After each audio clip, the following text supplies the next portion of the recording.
Hi there, and welcome to Delightful Dissent. It's episode 18, and today we're going to be talking about the assumption I need a clear purpose. And this is a really interesting one for me. Purpose-led work has definitely been something that I've explored a lot and worked with a lot of people around.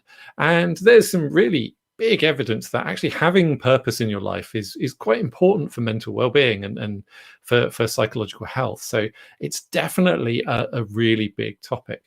But it's also something that, like, having a really clear purpose and being able to explain it isn't something that's straightforward, and the idea that we have to have that is definitely something I feel that pressure, and I'm sure a lot of you do too. So today I'm talking to Carlos Saba. Welcome, and thanks for joining us, Carlos. Thank you very much. Pleasure to be here. Thank you, Matt. It's great to have you on the show. And yeah, so this show, in case you're new, you haven't caught many of these episodes before, is really about challenging the assumptions that are out there so that you can kind of get some new ideas and some stuff to work with, but also so that you can see how we do this and go out there and challenge some assumptions for yourself. So I work supporting social innovation, and I work with radical insiders and unassuming revolutionaries who really want to make a difference in what they do. And a lot of that is about challenging the way things are, challenging the way people think, and doing it in a way that doesn't piss people off, doesn't annoy people, but instead creates some delight and creates some fun and some joy. So yeah, that's really what Delightful Dissent is all about. It's also about normalizing this exploration and doing things out there and getting comfortable with the not knowing and working with the uncertain. I think that's going to be a theme that comes up actually in this show as well. But we're doing it right now. We're doing it live. So this show is genuinely live. Stuff may go wrong, so bear with us if we have any technical problems or anything going on. We may talk about challenging and personal topics. This is a show where we can get into the depth of stuff. So if there's anything that triggers you, you might be worried about stuff in this space, be aware. And we may also use strong language. It's possible that may come up, and that's a thing. So just know that that's the case. And this really is about engagement and about exploration. And it might be a conversation, but primarily between Carlos and me. But we really, really want, this works best when you can engage with the ideas, when you can see what's happening, and you can see stuff. And just to bring up the technical stuff, hopefully I've returned to the feed. Interesting. Yes, I'm back. Good. That's a relief. So yes, that's good. So yes, sorry. So please engage. Please ask questions. Particularly, where has your video gone, Matthew? Because that's a bit of a challenge. So yeah. You can ask questions live on YouTube, and we'll bring them in and get to them if we have the chance to do so. So that's please do use that. It's really helpful to bring in any staff, ask us what's going on, and go from there. So yeah, and it is about engaging with the messy stuff. So we might not be entirely clear, and if you want clarity, if there's some clarity you can offer, or you want us to get more deeply into stuff, then please do ask. So it's really good to have Carlos on today. I first met Carlos one of his events, actually, at the Happy Startup School event years ago, when we were in the middle of Brighton. I think it was in that awful old building, a New England house, which was where you had a space. And Carlos and the Happy Startup School in general really helped me kind of explore and take the leap. When I first met Carlos, I was still working, in my own, working for someone else, and not quite doing my own thing. And all of the stuff that he does has really helped me kind of take the leap and get out there. But Carlos, could I ask you to perhaps, introduce yourself a bit, describe the kind of work that you do and the kind of people that you like to work with? Thank you very much. Thank you very much. So the way I look at the work that I do is it's really about creating spaces and conversations for people to get clear about what they want to do in terms of their work, and then helping them make that happen using kind of technology and different ways of looking at things in order to break that down into actionable steps. Maybe it's all about trying to understand what it means to act with purpose, find purpose in your life. We do this through community. So we have an online community where we invite people who are a lot of the time at early stage of their entrepreneurial journey, but we also have people who are either growing or in the process of leading and maybe even exiting a business. And it's really a space to kind of share experiences and ask questions. But we also run a program called our 2020 Vision Program. And that's really, I would say, where a lot of our focus has been recently. People who are what we would say call now navigating the second mountain. And there's a book of that same name. The way I understand the definition of that is that the first mountain is a lot about money and status, and maybe following a well-trodden path of what success means. And the second mountain is really about trying to introduce a bit more meaning and purpose into your life. And so with the 2020 Vision Program, it's very much about reorienting how you look at the work you do, and then the things that you want to then act upon in order to feel a bit better about the journey you're on. So those are different ways that we work, and that's kind of the overview of why we do it. That's great. And I think one of the big things around this is thinking about starting. And very often we're not really starting from nothing. We're kind of, it's always in some sense a pivot. It's always in some sense a change, building on what's gone before. And I think that's actually one of the really nice things about the work that you're doing, and actually about the conversation today is really, is that the second mountain stuff that, that like, well, okay, I've got this, and then what?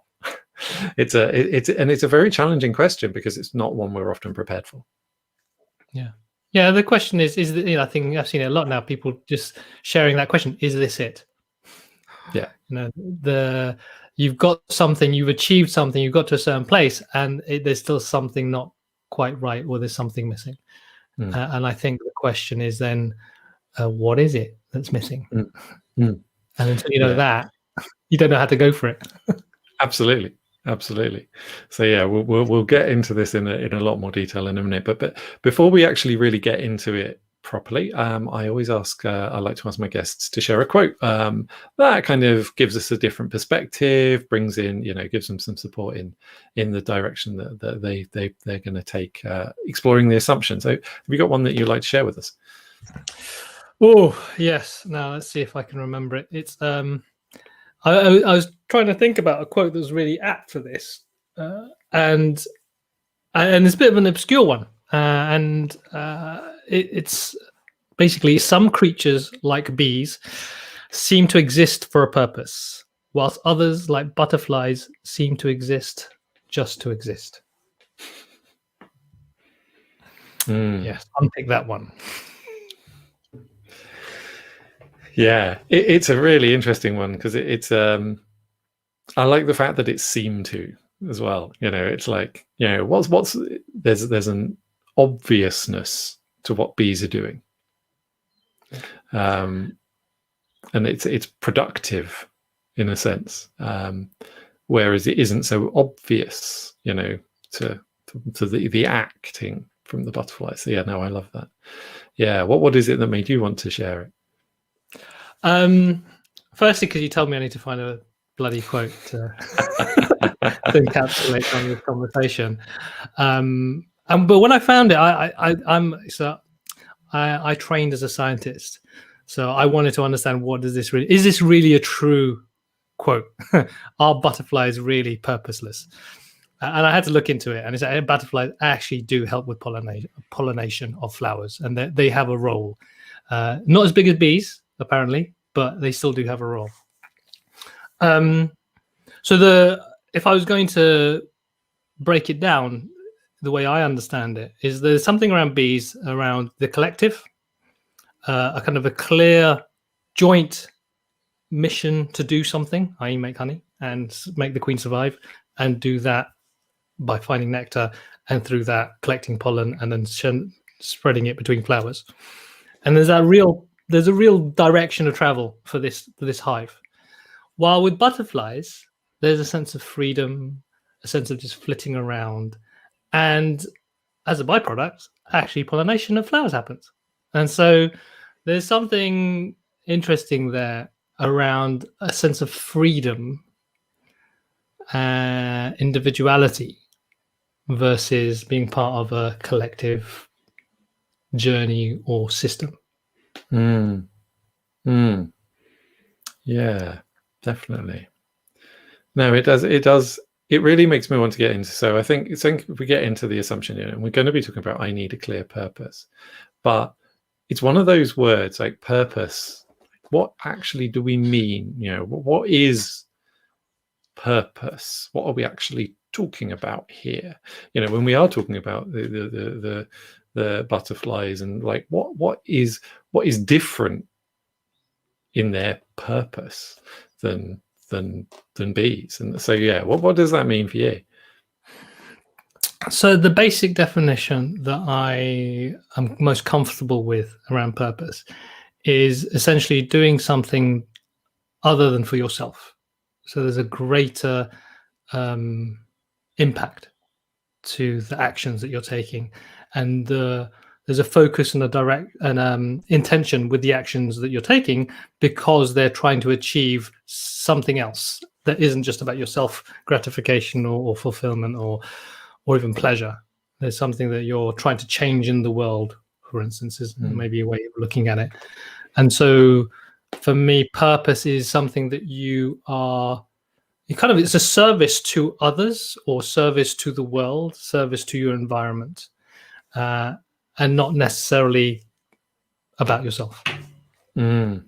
Yeah, for me, it's very much about service definitely resonates, but I think there's something interesting around the best possible service that we can offer. Like playing to our strengths in this.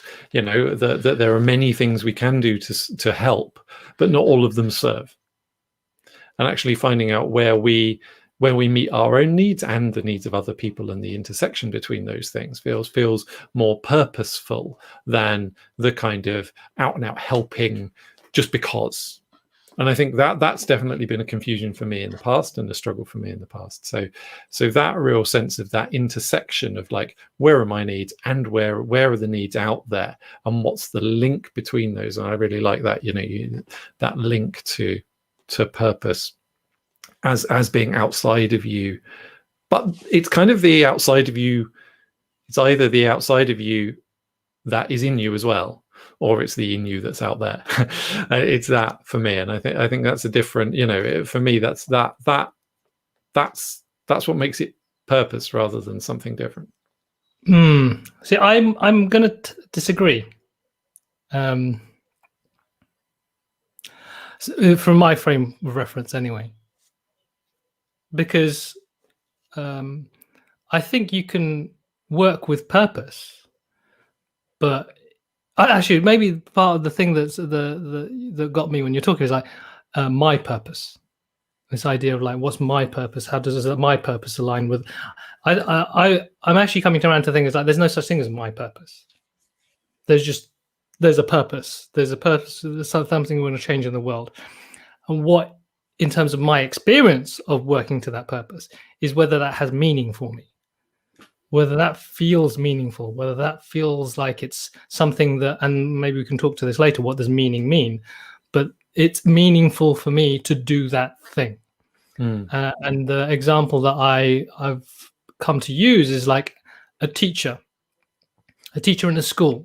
It's very purposeful work. The purpose of being a teacher is to educate kids. But you could be in an environment where that feels utterly meaningless, because there's something about that experience that doesn't actually work for you. And so while my people might say, as a person, that was my purpose in life, to teach. So, I don't know. I'm not sure if that's the case. I think there's a purpose in the world that needs to be addressed, but I'm not sure if I can say that is my purpose. That's interesting, because for me, I think the idea that there are things out there in the world that need doing that are separate doesn't really work. And I think there's something about, the related to this about the outcomes and the change that we're trying to seek, and this idea that there are really fixed outcomes, like desirable outcomes. We want this, and we do this, and that isn't really as separate from everything as is often made out. There aren't kind of natural, like, teaching. It's a great example, a teacher, and teaching is a thing, is hugely valuable, and potentially hugely meaningful, and potentially a really important purpose. But how it's framed and how it's put is actually where that comes from. So it's interesting. And I mean, I think one of the challenges in this space is actually we often use the same words to mean slightly different things, and can often end up talking at cross purposes, which is why it's really helpful to get into that and how that works. Because I think so. Maybe it would be helpful to explore then the relationship for you between meaning and purpose, and where that fits in. So the where I am at the moment in my kind of thinking about this is I am very much taken by a framework called the map of meaning. And to visualize what this map looks like, it's split into 4 quadrants and 2 axes. So the horizontal axis is basically a spectrum of between self and others, and the vertical axis is from being to doing. So if you think about being at the top, doing that at the bottom, self to the left, others to the right. So if you take the top left-hand quadrant, which is basically being with self, that's about integrity and about self-knowledge and about authenticity. And then the bottom right is doing for others, which is about service, in my eyes, and impact, and doing things in the world. And that's where it starts to, for me, purpose starts to become a subset of meaning. And if you take the bottom left, which is about doing for self, that is about achieving full potential, about learning, about growth, about expanding yourself. And then the final one on top right is being with others. And that's really about community and connection and this sense of being a part of something. And so when I think about purpose now, and this is, again, this is very granular, and that's my way I sometimes think, is like, I really feel it's planted in the bottom right-hand corner of service to others, doing things for something beyond yourself. And it's a bit maybe leaks into community and being with others, but that for me starts to spread into this idea of how it feels for myself. And so I really put purpose in the camp of doing and impacting and making it. So for you, it's the, maybe if we think of the big thing as service, and then you've got purpose, which is the thing you do for others, and the fact that that's meaningful for you. Yes. Is that feel like a, so that's what makes up working as, doing things as a service, is that it's meaningful to you and that it's purposeful for others. It meets a need for others. Yeah. And I think this is where, well, the phrase that sprang to mind is like this idea of a sense of purpose. I have a sense of purpose. The way I interpret that, I've got a direction. I know what I'm doing today. I know what I'm going to do tomorrow because it's in service of this thing. All of this is so everything I'm doing has a meaning. There's a reason why I'm doing it. But there's also, you can find meaning by not doing anything. I think you get a sense of meaning by just being. There's a sense of there's something there where it doesn't have to always be that I need to have a purpose in order to feel good. And also, it doesn't mean you always have to have this real clear purpose in order to act in the world. And I totally get that, you can have a purpose that doesn't align with yourself. But then I think that's another deeper conversation that is around my needs. So my needs for growth, or my needs to contribute, or my needs to feel connected. So what I might do is then, all right, for my needs for learning, for play, for friendship. So what do I do? Is like, I'd like to do stuff that address those needs, and to do that in a way that addresses other people with similar needs. and maybe that starts to feel like something purposeful that aligns with me. But ultimately, those were my needs. And then the question is, why do I have those needs in the first place? Are they there for? Why? And can I, and this is, we're going to start getting a bit abstract, so we'll have to ground it later, unattach myself from those needs at some point where I can just act, and I can act, and it doesn't have to be purposeful or meaningful. I can just move forward with freedom. And by doing that, I actually make a positive impact. I think it's a really interesting one. So I want to get to, there's something, first of all, very interesting in that idea of a sense of purpose versus a clear purpose. And this idea that we have to have this very specific vision about what we're trying to do and the kind of stuff that we're trying to achieve. And that feels like, I've never experienced that. I've often experienced quite a strong sense of purpose, but it's very much felt. It's maybe didn't even have words, and at least until I spoke to someone about it. I just kind of know it's a thing on some physical level. And I think that, for me, is a really different thing. And when people talk about a clear purpose and a vision, that doesn't resonate. And I'm drawn to uncertainty and drawn to the messy stuff. And it's almost impossible to have a really valid, clear vision in that space. It's a very, very difficult thing. I think the attachment I'd like to get back to later, which is for me is very much related to outcomes, and that is related to being able to work freely, and be able to give with purpose and do something without needing there to be a specific outcome. So I guess it is linked, really, because there is that, if you've got that vision and you've got the way things need to be, and that's driving you, that's where your energy is coming from, then you are going to be attached to that outcome. You are going to need a specific outcome. But with the kind of stuff that I work with and the kind of stuff that the people I speak to and work with really do, those kind of outcomes aren't available. They just don't exist. Or certainly we don't have access to them. So it means working in a different way. And I think that, for me, is a really big thing around this clarity of purpose. There's this assumption I need to get clear on my purpose. If you're working in a complex space, I'm not sure that's ever something you can really, that's never a fixed point anyway. So I think maybe I want to understand a bit more when you talk about purpose, and this sense of purpose and purpose within this space of complexity. What does that mean, or what does it mean to find purpose if that's at all possible within that?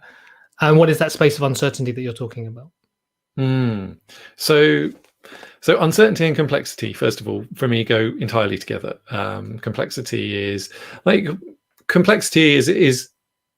really the messy stuff, the complicated stuff, the stuff that has a life of its own, the groups, people, organizations, living things, and systems that just interact in these unpredictable ways and show all these different traits, and just, we can't actually fully ever know what they're going to do. We can have a good idea, we can have a sense of what's going to happen, and we can forecast and be like, well, I think this will happen. The weather's a really good example of a complex system as well.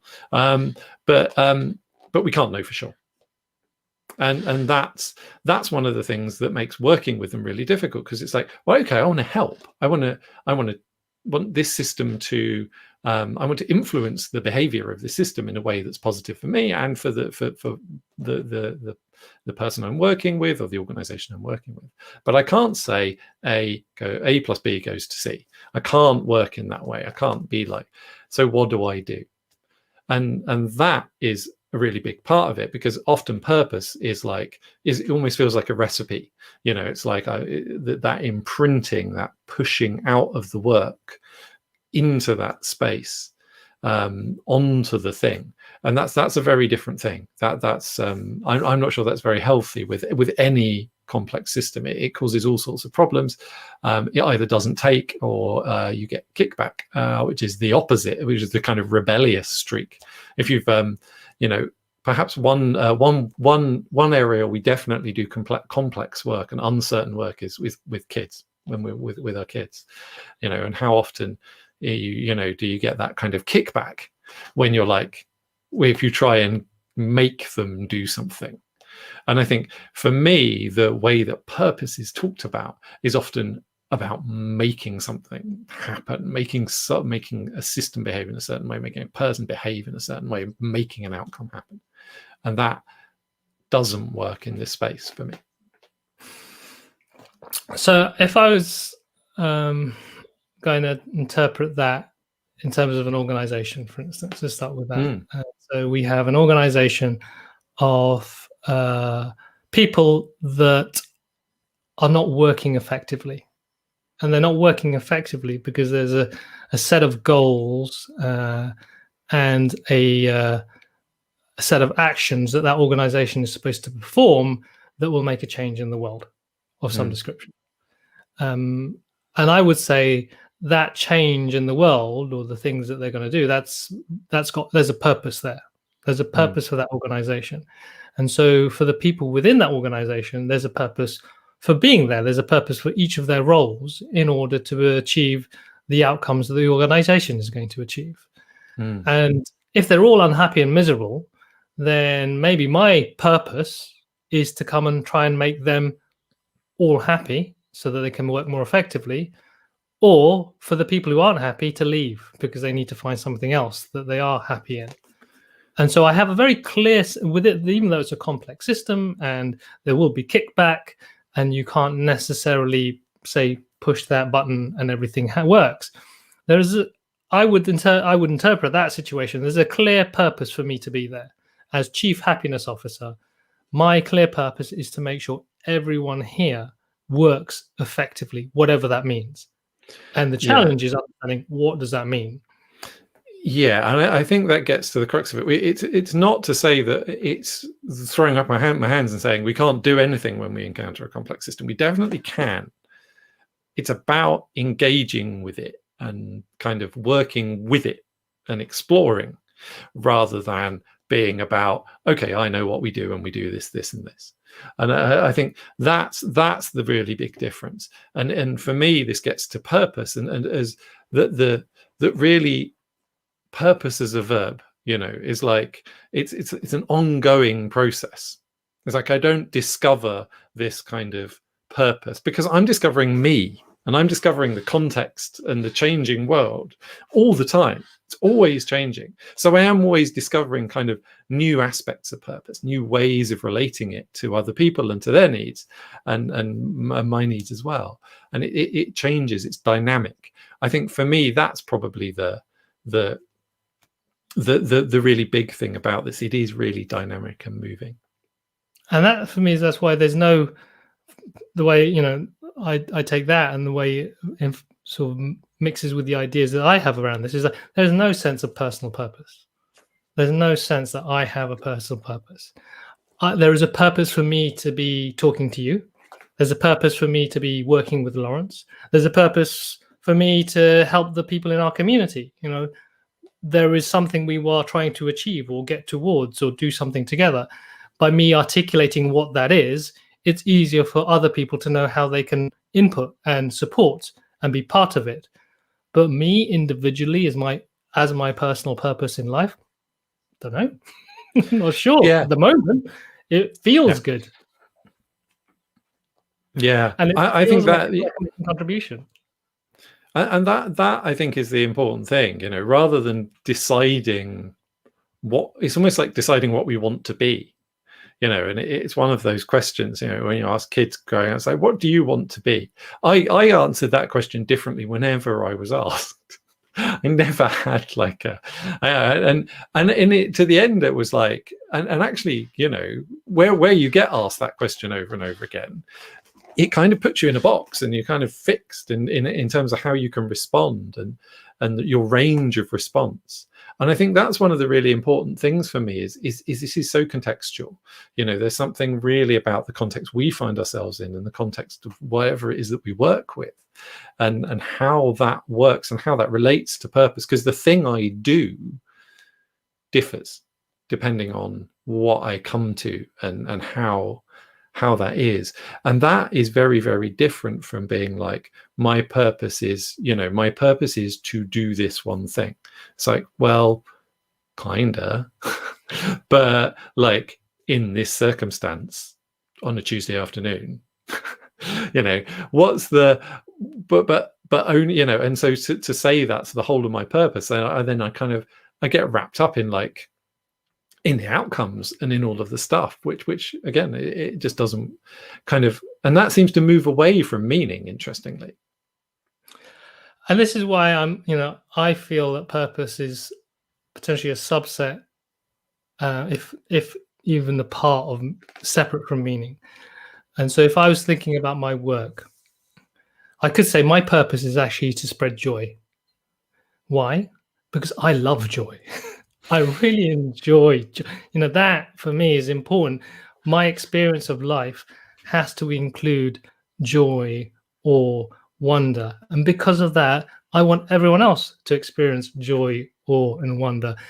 And maybe one way to do that is through meaningful work and through doing work that feels like it has a sense of purpose, or it feels like it's making you experience joy because you are using your strengths, you're addressing your needs, making an impact in the world.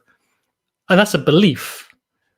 But how I do that, I could have done that teaching, because I feel that you get joy through learning new things. I'm trying to do that at the moment by helping people build businesses that feel aligned to them, because I think I see that happening. But I'm sure there's other ways that I could create joy. It's just that at the moment, this is the thing that seems to work.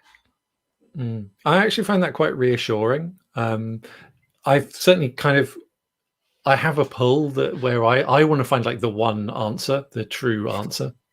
And actually it's like, well, okay, there are many ways this can work. There are many ways I can engage with this well, and that we can resolve some of this. We don't have to find the specific perfect answer and be able to go ahead with that. And be sure about the outcomes as well, because I think that's the other side of it. I've often assumed, I think that maybe that with purposelessness, which obviously purposelessness does feel very unpleasant, and it isn't a good experience, and it is something to move away from where we can, but that it isn't certainty that does that. That the opposite of purposelessness isn't certainty. It's something else. So when you talked about purposelessness, or something that's purposeless, and my immediate thought was, I love playing Fortnite. For those of you who don't know, Fortnite is one of these. If you don't know who Fortnite is, you probably don't have kids. But it's an online game, multiplayer online game, and I just enjoy it. I'm not achieving anything. I'm not getting anywhere. I'm trying to win, but whether I win or not, that has no impact on my life in any way. But it's a nice experience.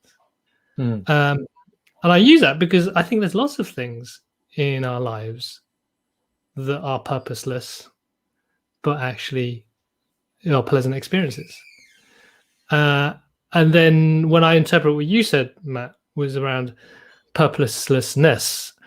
So that there is this sense of like, why am I here?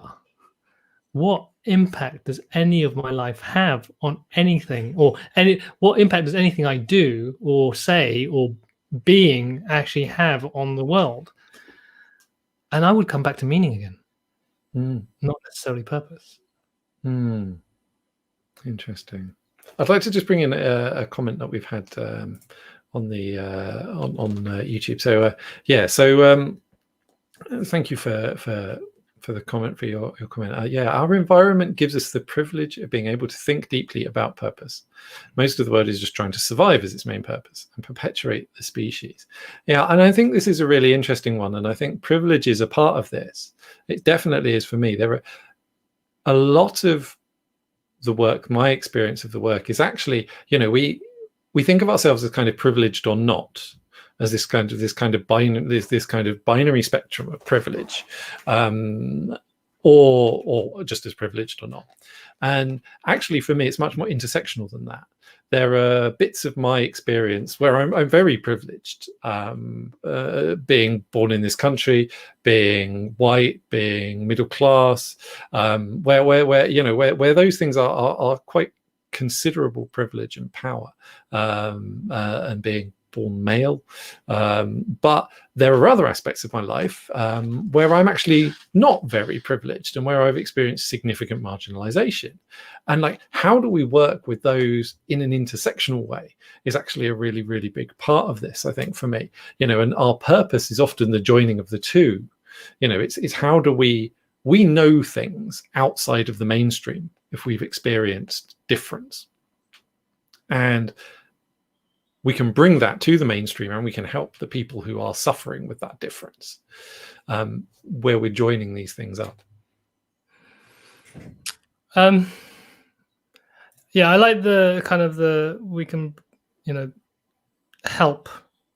And so what came up with that comment was this idea, like, there are people in the world who are just basically trying to make ends meet. And the purpose is to survive. At the same time, there are people who are above survival, and their purpose is to make sure that their kids have a better start in life than they did. And then there are people who are a bit further up, where their purpose is to then look after, to make enough money to look after their parents and their extended family. And so, that's a very singular, clear purpose. Whether it's a good purpose or a bad purpose, I don't think it really matters. It's like, that's the thing they're trying. That's the impact, the outside change in the world they're trying to make. They are trying to make money in order to make sure their parents have a good retirement, or that they live somewhere that feels nice for them. And then you get to a point where you actually, if those things are all met, your parents maybe have had enough privilege to look after themselves. They have the house. They don't need any money. They don't need to be looked after anymore. You then get into a position where you have choice. You get to choose where you spend your time and energies.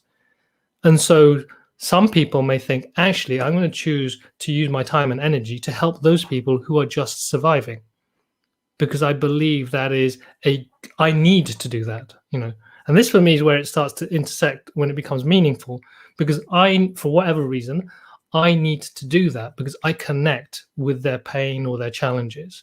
And so that becomes my purpose, or the purpose that I am trying. Actually, I'm going to reiterate that. Not my purpose. That is the purpose that I am trying to work towards, is to try to help these people who might not have a great experience in life.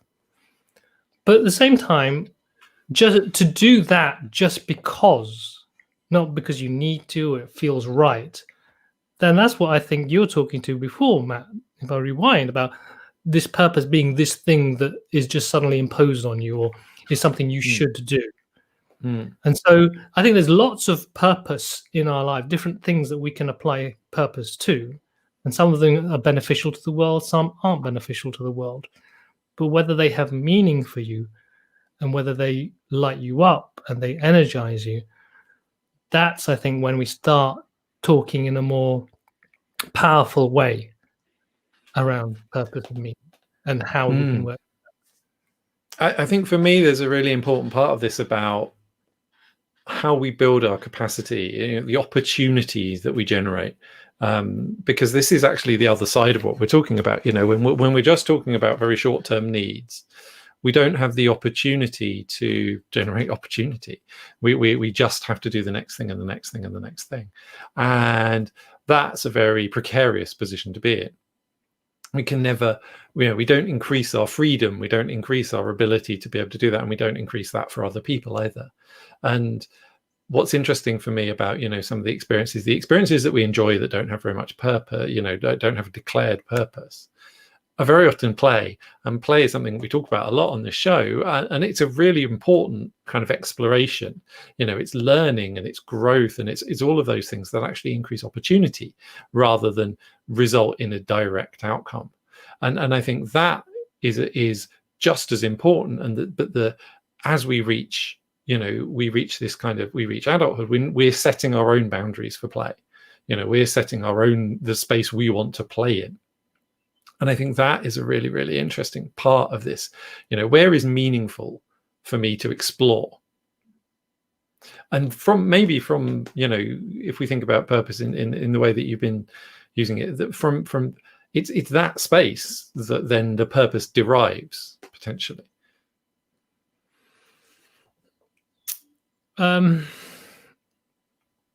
Yeah, I think again, I feel the way I heard it is like we're reconnecting meaning and purpose, or this experience of doing something and the thing that you're trying to change in the world.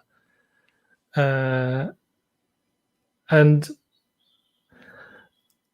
I think what I think I'm going with this in my head anyway, this conversation is like where we want to act. There's lots of different. The world is full of things that we need to do. Let's put it this way.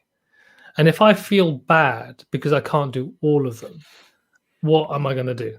Yeah. So there's this whole thing Probably like, oh nothing. my God, it's the wrong purpose. Oh, it's the wrong purpose. I need to do this, but not this. And like, there's a suddenly, and maybe this is just me, but there's like, this paralysis or this kind of judgment about what's the right thing to do. So there is lots of purpose, stuff that has purpose, and there's purpose to be done in the world. Where I work most effectively is going to be determined by my own lived experience, my limited understanding of self and the identity that I've created. And that's where I talk about the needs and the superpowers, in inverted commas, like what are the things I find flow in? What is the stuff that I get pleasant feelings from addressing? For instance, my need to learn. I could say I have a real strong need to learn. So actually, my purpose should be research, because that's researching in cancer, researching in biofuels, whatever it is. Like I need to learn, so I should do that, and that's great. So if I line that, and I did that, I did a PhD in physics because I thought I had a need to learn, and that's adding to the knowledge in the world, and that's purposeful because knowing that stuff can help people. But it didn't feel great.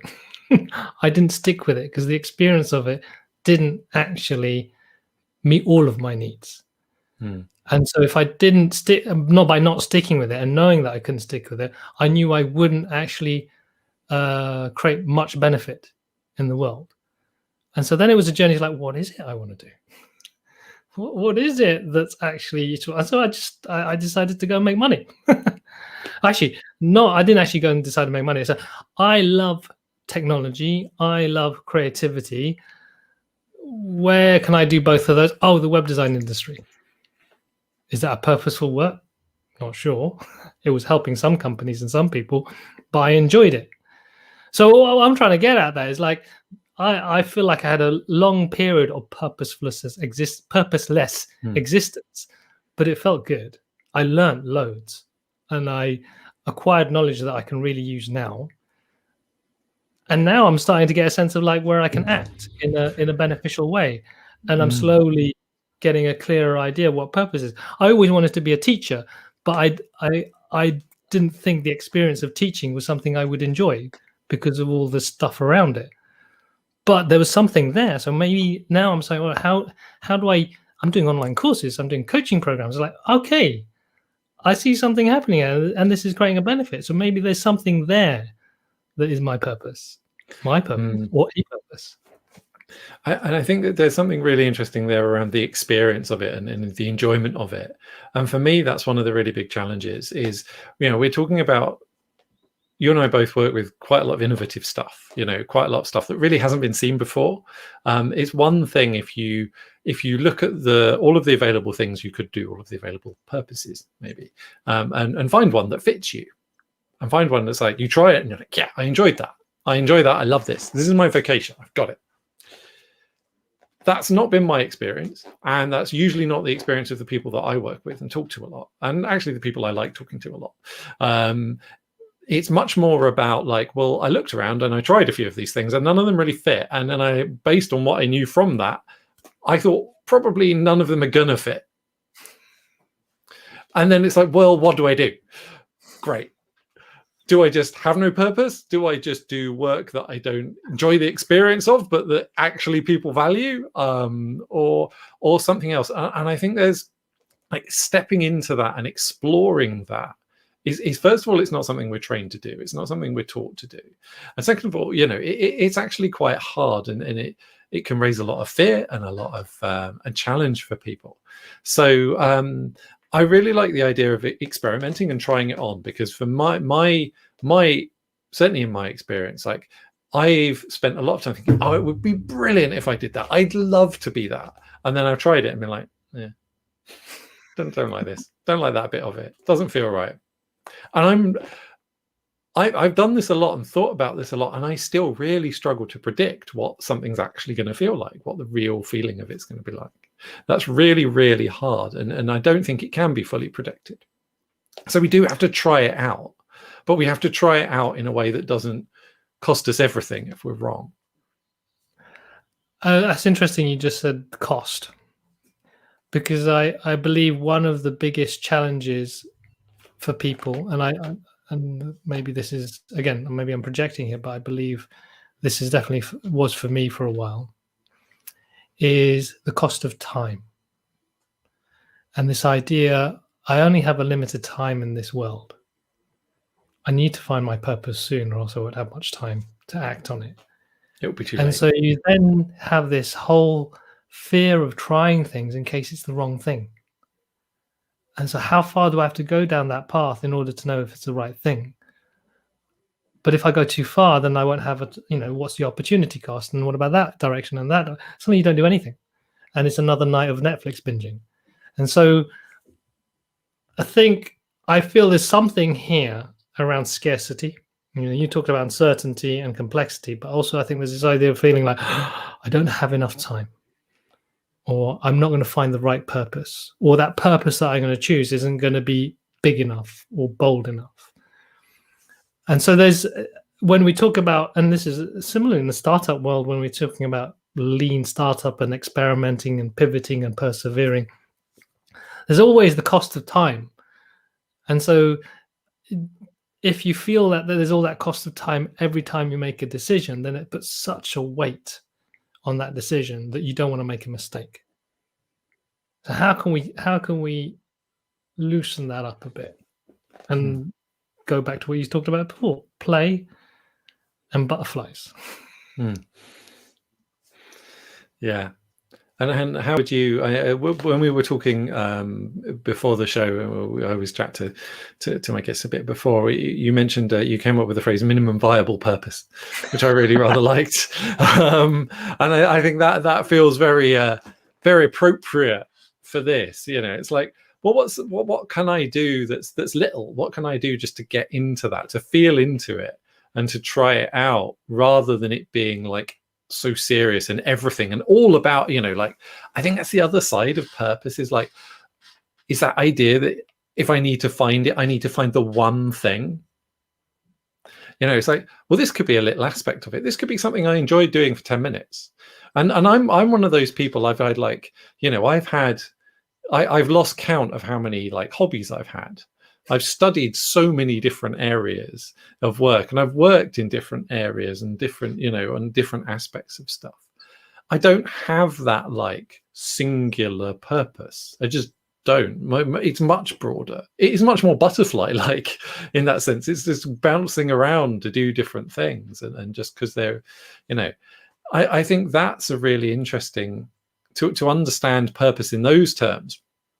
How we work with that and being in that situation is kind of a challenge. It's not something we're always told, we've got to pick a path. It's like, nah, never worked for me. Well, it's I think we put purpose on this pedestal, yeah, and not only that, we've got a hierarchy of purposes. We got purpie. There's all these purposes, and this one's better than that one, and okay, so there's like, already kind of like competing against each other. What's the best purpose? And then there's this idea of this play, and like the analogy of the butterfly is now starting to grow on me, because when I was looking into this idea, what is the purpose of a butterfly? What does it do? Actually, through just flitting around, it does contribute to the pollination of flowers. But it's still just flitting around looking for nectar and trying to eat, basically. Unlike bees that are very like systematic about it. But it's contributing, and it's contributing in ways it doesn't even understand. And so there's something around maybe society, maybe us as a collective species that we've, and that's why religions exist, that we've had to have this thing called purpose is important. And on a practical level, and I think in the LinkedIn post that I put out today, someone says, as a leader of an organization, it's important that you can define purpose.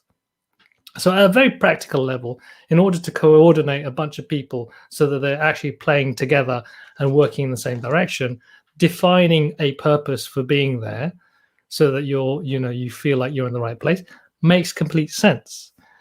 But on the broader scheme of things, of like purpose is important for an individual to have, or else I don't know. I'm not sure if it is as useful, at a very lived experience, to put this weight of having a purposeful life on yourself and then trying to define what a purposeful life means in comparison to all the other stuff that's going on in the world. I don't think that helps. And I think that's the thing that can really stop us from playing enough to find out, actually, this is how I can help in many different ways, not just one. I really like that, and I think one of the ways I like to, we're coming to the end of the hour now, and one of the ways I like to try and wrap this up a bit is to ask what people don't have to worry about anymore, what people don't have to do anymore, because we've all got too much stuff to do. There's so many people telling us that we should do more, and I like to tell people something that you don't have to worry about or do anymore. And I think for me, I'm getting the message from what you're saying. You don't have to worry about having had that clear purpose, that personal thing, and being able to find it. And you certainly don't have to worry about not changing it. You don't have to worry that you might, if it's time to change, it's time to change. And allowing yourself to do that feels, and also just allowing yourself to do something without knowing what purpose it has in the first place. I think that's a really interesting one. For me, the organizations thing is interesting as well, because I think there's something around collective, like what we're exploring, the question that we're asking in an organization. And that's just as important as what we do with it. And organizations that change over time and kind of last and endure are often the ones that radically change their purpose over time. But they're exploring a common domain, a common question. I think, well, was it the changes are inevitable? Yeah, and so to be able to say that there's only one purpose, and that will never change, potentially is naive, because everything's context, situations change, that suddenly change the environment that you're in and the parameters you're working with, then means what you're doing before might not actually make sense now. So as someone who's still trying to work it out, I find comfort in in thinking that I could end my life tomorrow, even though I haven't found the purpose or been the thing, and that'd be fine. In terms of like, I've experienced life in a way that feels enjoyable, and I've met some people along the way, and I feel like I've helped people, and that's good. And maybe I haven't made the world changing impact that I thought I would when I was 16. But then why was it up to me? Who chooses who's going to be the next world changer? And is that a responsibility, or is that luck? You talk to the whole idea of uncertainty and complexity. Is like, maybe me thinking that I'm going to change the world is my ego just getting the better of me. And actually part of this is also about circumstance, timing, as well as my ability to act in the world without myself getting in the way. All I can do is work on myself and try not to get in the way. And whether the opportunity arises that I can make a massive impact, well, then that's my choice to embrace it rather than trying to force it. Mm. Yeah, I think that's a really, really nice point to end. Thank you for wrapping it up really neatly, actually. That was great. If people are interested in kind of carrying on this conversation with you or, following, how can they get in touch? How would you like them to get in touch? I'll start with the contentious one first. If you are on an iOS device and you can get onto Clubhouse, go to the happystartup.club and you'll be able to join our club on Clubhouse. And I'd say that first because that's where I like to have emergent conversations like this, very ad hoc ones. Just start a room, see who joins, and start exploring the topic. If you want to find out more about our work at the Happy Startup School, go to thehappystartupschool.com. But specifically, if you are at this point of transition, you're navigating towards the second mountain, you're trying to work out how to add more excitement to your work. I'm not going to say meaning or purpose, but there's that feeling of excitement to your work. Then go to 2020.happystartups.co. And that's our 2020 vision program. You learn much more about that, and that's where you'll get to work with myself and Lawrence a lot more closely, and meet other people who are traversing similar journeys. Meet them and do that more closely. And I would say that is at the moment the purpose of a lot of my work is to help with people on that journey. And I'd really recommend looking into this with Carlos, because I actually, by strange coincidence, I realized 3 years ago, pretty much today, we were in the Alps at mini altitude, which was amazing, which was a great event. And so met some wonderful people doing exactly what you've just described, and it was really, really good, and it stayed with me ever since. So yeah, I really do recommend that. So yeah, thank you very much for joining us today, Carlos. Thank you for sharing this space and giving me the opportunity to just explore some of these ideas that I don't always get the opportunity to do. Well, that's kind of the purpose of the show. To talk about the stuff that doesn't get spoken about so much. So yeah, thank you very much for watching in the audience. I really appreciate, and thank you for the comments, Tracy in particular. And yeah, it really is the audience that make this show. It's great having these conversations, but getting this message out there is part of the reason that we do it. And your support and how you share it and how you talk about it really does make it possible. You can find more of the conversations on matthewbowringer.com and the previous ones. And also, this is available as a podcast as well. So check out your favorite podcast platforms. It's not available on Clubhouse because I'm an Android user.